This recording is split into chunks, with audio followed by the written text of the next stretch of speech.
Sou a professora Kátia e estou aqui com vocês para mais um Problematizando com a Matemática. E para hoje, vocês precisam separar o caderno ou algumas folhas para anotação, lápis, caneta e borracha e, se possível, uma régua. Hoje nós vamos precisar utilizar. Vou dar um tempinho para vocês separarem esses materiais. A hora que separar, já coloque a data de hoje. Combinado? Eu já volto.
Materiais separados, então vamos para a nossa aula de hoje. Lembre-se, as propostas aqui não precisam ser copiadas, basta colocar o número de cada uma no seu caderno, nas suas folhas e fazer a sua solução. Tudo bem? Então vamos para a nossa primeira proposta de hoje. Observe a temperatura registrada em um mesmo dia e horário em 4 cidades do mundo. Então olhem aqui, Paris, que fica em França, estava registrando menos 4 graus centígrados. Em Bangkok, na Tailândia, 33 graus centígrados. Nossa, vejam a diferença aqui de Paris para Bangkok. Em Barra Mansa, aqui no Brasil, 38 graus centígrados. E Oslo, na Noruega, menos 12 graus centígrados. Deve estar bem frio lá em Oslo naquele dia, né? Considerando apenas essas 4 cidades, que estão aqui representadas nessa tabela. A diferença entre a maior e a menor temperatura em graus centígrados nesse dia foi de 52, 48, 50 ou 46 graus centígrados. Então percebam o que o problema está pedindo. A diferença entre a maior e a menor temperatura. Então, primeiro vocês vão ter que identificar entre essas 4 cidades quem teve a maior temperatura, depois identificar quem teve a menor temperatura e calcular a diferença entre essas duas temperaturas. Um tempinho para vocês pensarem e registrarem sua estratégia e eu já volto.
é a diferença entre a maior e a menor temperatura, considerando apenas essas 4 cidades.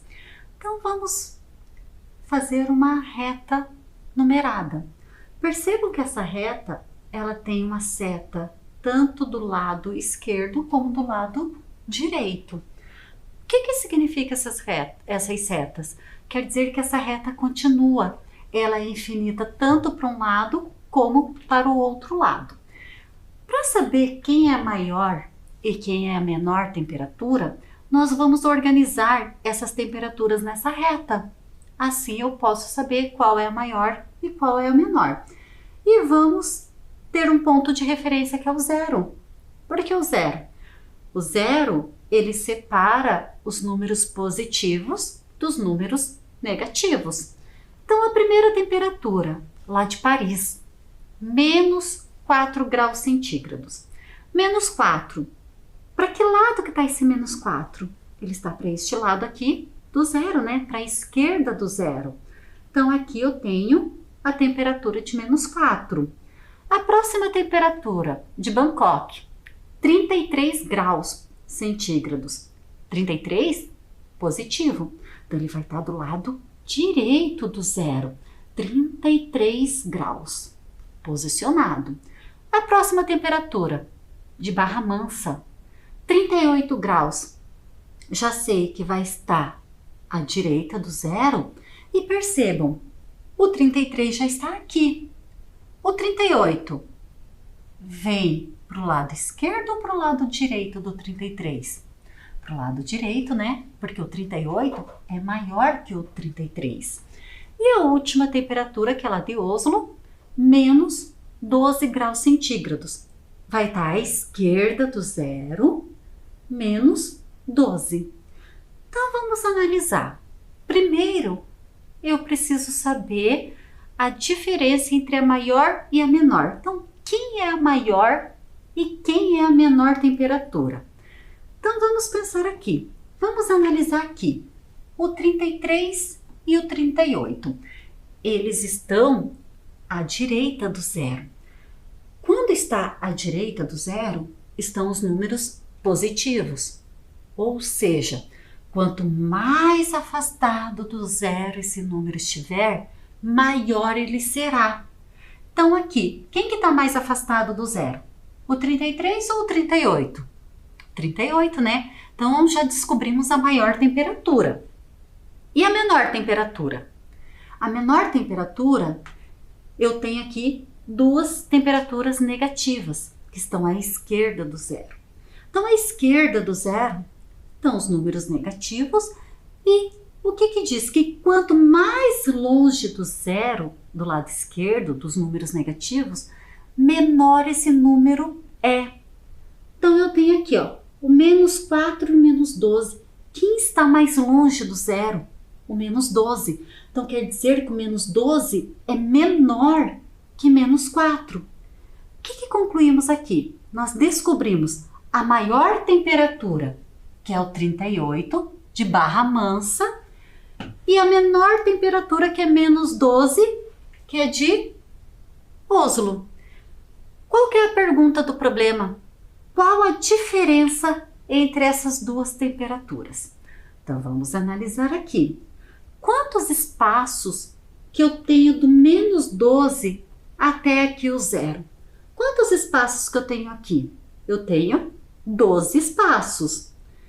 E quantos espaços que eu tenho do zero até lá o 38? Eu tenho 38 espaços. Então, qual que vai ser a diferença? Qual que é esse espaço do menos 12 até chegar lá no 38 para saber essa diferença de temperatura? Então, 12 mais 38, 50 graus centígrados. Então, percebam que da temperatura menos 12 graus centígrados para chegar na temperatura de 38 graus centígrados, tem uma diferença de 50 graus centígrados. Tudo bem? Vamos para a nossa próxima proposta. Proposta 2. Qual polígono regular pode ser obtido seguindo as orientações abaixo? Primeira orientação. Trace um segmento de reta de medida 10 centímetros, identificando suas extremidades como pontos A e B. 2. A partir do ponto A, trace uma semirreta perpendicular ao segmento AB. 3. Nessa mesma semirreta, identifique o ponto C, distante 10 centímetros do ponto A. 4. A partir do ponto B, trace uma semirreta perpendicular ao segmento AB. 5. Nessa mesma semirreta, identifique o ponto D, distante 10 centímetros do ponto B. 6. Trace um segmento de reta entre os pontos C e D. Então, percebam, nós temos 6 orientações. Seguindo essas orientações, irá formar um polígono. Qual polígono será formado? Um tempinho e eu já volto.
Qual polígono que vocês conseguiram formar seguindo essas orientações?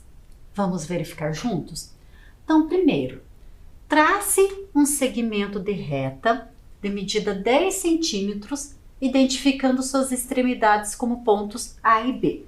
Então, vou traçar um segmento de reta, só que ele tem que ter qual medida? 10 centímetros. Vamos ver aqui? Olhem lá na régua, a semirreta se inicia no 0 e vai até o 10. Então, tem 10 centímetros. De um canto, eu vou identificar o ponto A e no outro canto, o ponto B. Tudo bem até aqui? Então, fizemos a primeira orientação. Segunda, a partir do ponto A, trace uma semirreta perpendicular ao segmento AB. Então, lá no ponto A, nós vamos traçar uma semirreta perpendicular. O que essa palavra quer dizer? Quer dizer que precisa ter um ângulo reto, ou seja, um ângulo de 90 graus. Então, vou traçar e vou verificar que tem o ângulo de 90 graus. Fizemos a segunda orientação. Terceira, nessa mesma semi-reta, identifique o ponto C, distante 10 centímetros do ponto A. Então, eu vou pegar a minha régua, vou marcar 10 centímetros, vou complementar a minha reta aqui para ela ter 10 centímetros e vou marcar o meu ponto C. Fizemos a terceira orientação. Próxima. A partir do ponto B, então lá no ponto B, também vamos traçar uma semi-reta perpendicular ao segmento AB. Novamente, perpendicular quer dizer o quê? Que essa semi-reta precisa ter um ângulo de 90 graus. Então, fizemos a semi-reta e temos o ângulo de 90 graus. 5. Nessa mesma semi-reta, identifique o ponto D, distante 10 centímetros do ponto B.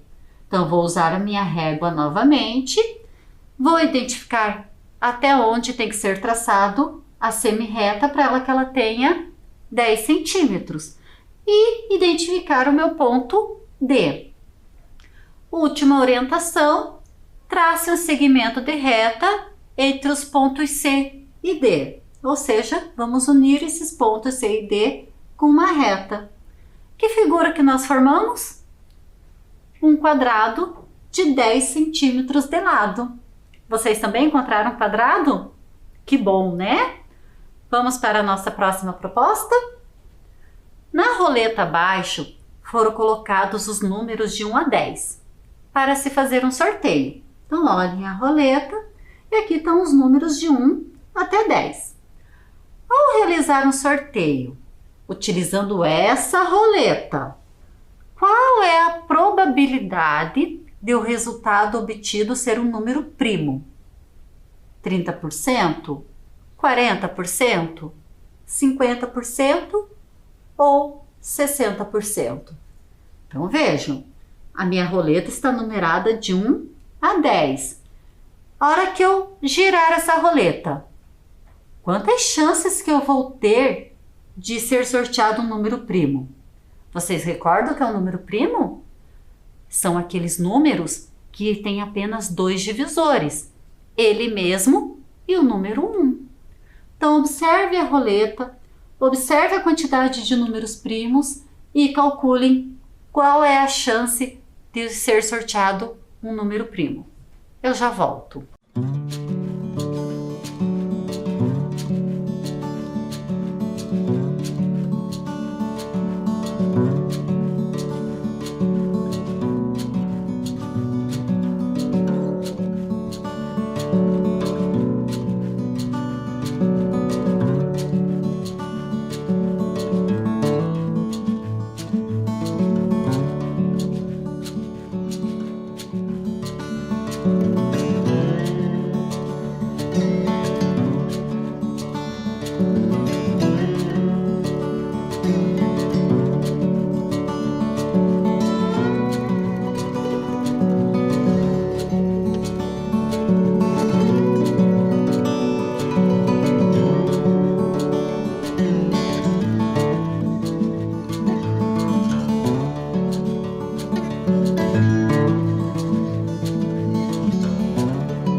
achar a probabilidade?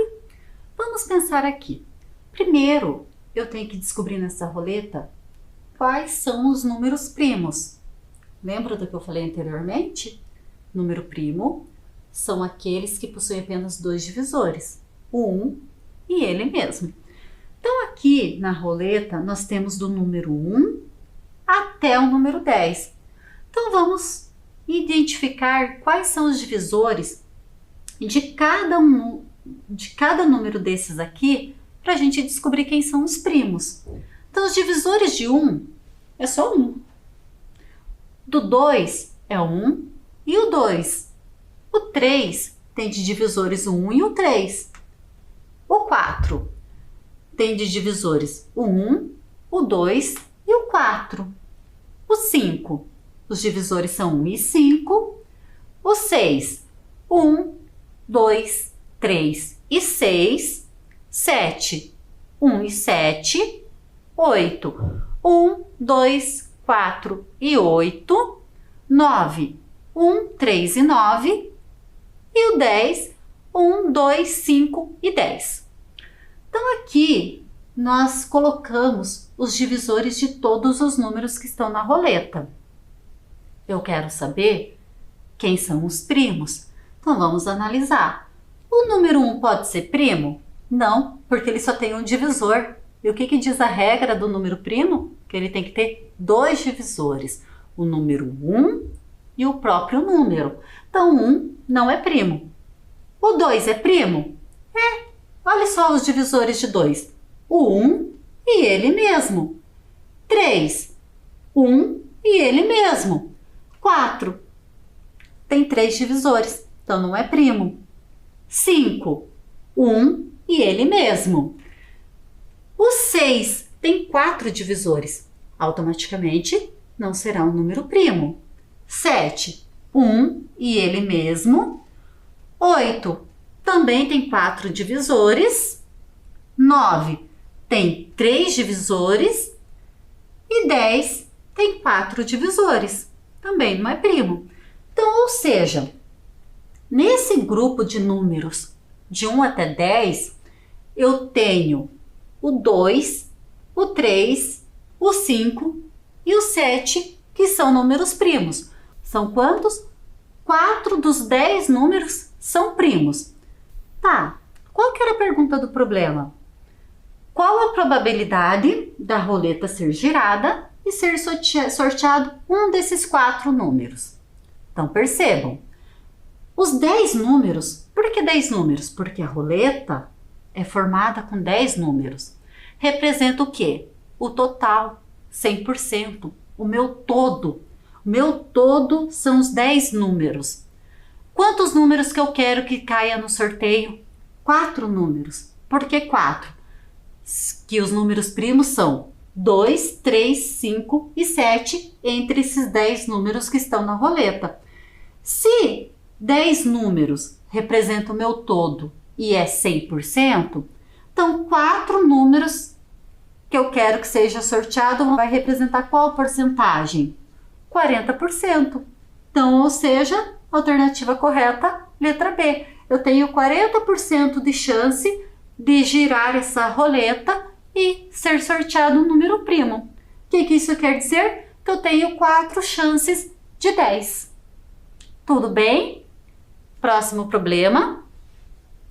4 amigos, João, Pedro, Ana e Maria, saíram juntos para fazer um passeio por um mesmo caminho.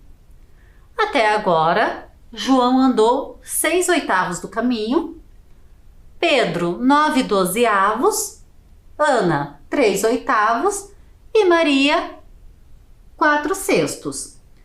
Os amigos que se encontram no mesmo ponto do caminho são. Então percebam, eles estão fazendo o mesmo trajeto, o mesmo caminho. Cada um andou um pedaço do caminho. Só que tem 2 amigos que estão na mesma localização, estão no mesmo ponto do caminho. Quem são esses 2 amigos que estão na mesma localização? João e Pedro? Ou será que é João e Ana? Ou ainda, Ana e Maria? Ou será que é Pedro e Ana? Então analisem Percebam quanto cada um já andou e vejam quais são os dois que estão no mesmo ponto, ou seja, na mesma localização naquele caminho. Um tempinho e eu já volto.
E aí, conseguiram descobrir quem são os dois amigos que estão no mesmo ponto do caminho? Então vamos pensar juntos aqui. Então aqui nós colocamos a localização de cada um. João 6/8, Ana 3/8, Pedro 9/12 e Maria 4/6. Então vamos começar a pensar.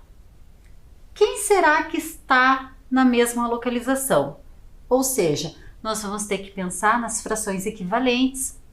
Quais frações possuem o mesmo número, só que escrito de forma diferente? Então vamos analisar. Vamos começar aqui por João e Ana.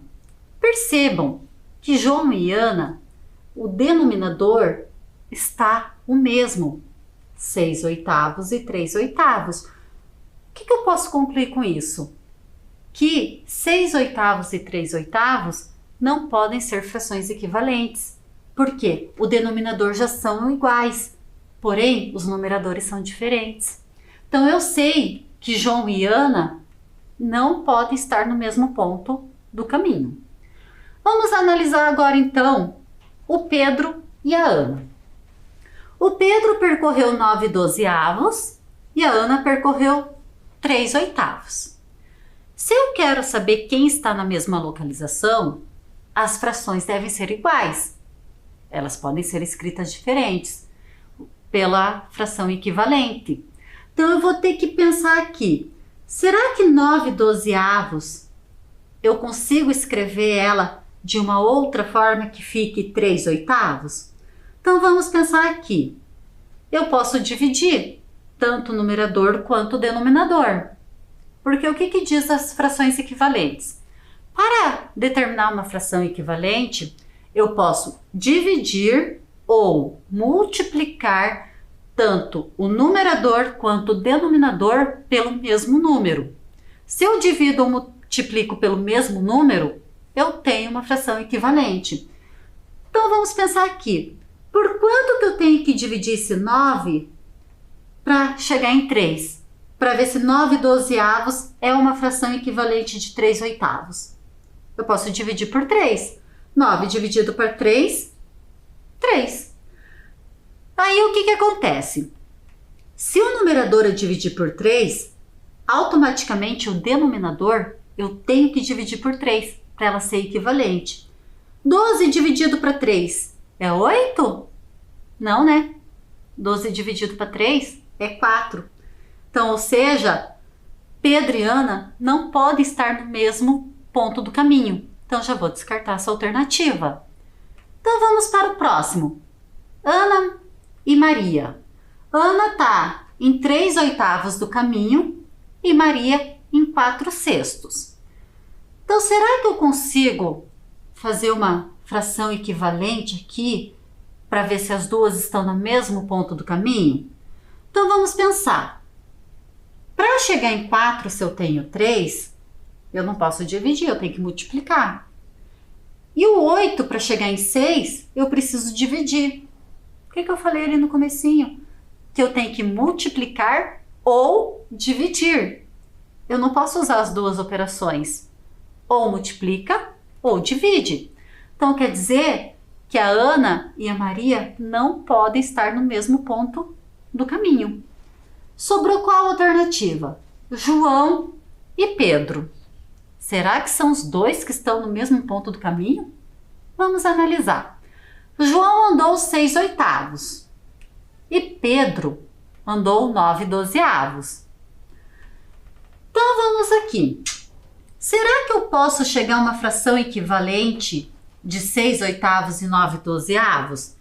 Vamos pensar. Por quanto que eu posso dividir o 6 e o 8? Eu posso dividir ao mesmo tempo por quanto? Por 2, né? E por quanto que eu posso dividir o 9 e o 12 ao mesmo tempo? Eu posso dividir por 3. Então vamos pensar. Se eu divido 6/8 por 2, eu vou chegar em qual fração? 3/4. Porque 6 dividido para 2 é 3 e 8 dividido para 2 é 4. E 9/12 eu posso dividir por 3. Por que por 3? Porque 9 e 12 são múltiplos do 3. Então, eu posso fazer essa divisão. 9 dividido para 3 é 3 e 12 dividido para 3 é 4. Opa! 3/4 é igual a 3/4? É. O que nós concluímos com isso? Que 6/8 é a mesma coisa que 9/12. Elas são frações equivalentes. E chegamos à conclusão do quê? Que João e Pedro se encontram no mesmo ponto do caminho. E descobrimos isso através das frações equivalentes. Tranquilo? Próxima proposta. Silvia e Renato vão fazer 60 biscoitos cada um. Eles começam a fazer os biscoitos ao mesmo tempo. A cada minuto, Silvia faz 5 biscoitos, enquanto Renato faz 3. Quantos biscoitos Renato ainda deverá fazer depois que Silvia terminar sua tarefa? Então vejam, Silvia e Renato estão fazendo biscoitos e os dois têm que fazer 60 biscoitos cada um. Só que Silvia faz mais rápido do que Renato. A cada minuto que passa, Silvia faz 5 biscoitos. Se ela é mais rápida, ela vai terminar antes do Renato. E o Renato só faz 3 biscoitos por minuto. Então a Silvia terminou. Depois que Silvia terminou, fez os seus 60 biscoitos. Quantos biscoitos que o Renato ainda vai ter que fazer para completar os seus 60? Pensem que eu já volto.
Quantos biscoitos que o Renato vai ter que fazer ainda? Então vamos pensar juntos aqui? Então só retomando. Silvia e Renato vão fazer 60 biscoitos. Silvia faz 5 biscoitos por minuto e Renato faz 3. Então, para saber aqui, nós temos que saber quanto tempo que Silvia levou para fazer os 60 biscoitos. Então a Silvia tem que fazer 60 biscoitos e eu vou dividir por 5. Por que por 5? Porque a cada minuto que passa, ela faz 5 biscoitos. Então, 60 é o total de biscoitos. 5 é o que ela faz a cada minuto. Quanto tempo que ela levou para fazer esses 60? Então, nós vamos fazer uma divisão. 60 dividido para 5. Vamos fazer pelo processo da estimativa. Eu sei que eu posso distribuir 10, né? Porque 10 vezes 5 é 50. Menos os 60, sobram 10. Então, desses 10, quanto que o 5 cabe aqui dentro desse 10? Mais 2 vezes, né? 2 vezes 5, 10. Subtraindo do 10 que eu já tinha, sobra nada. Então, quanto tempo que a Silvia levou para fazer os biscoitos? 12 minutos. Tá. E quanto tempo que o Renato levou para fazer os 60 biscoitos? Só que ele faz 3 biscoitos a cada minuto. Então, vamos pensar aqui do Renato. 60 biscoitos, porque é o total que ele tem que fazer, dividido por 3. Por que por 3? Porque ele faz 3 biscoitos a cada minuto.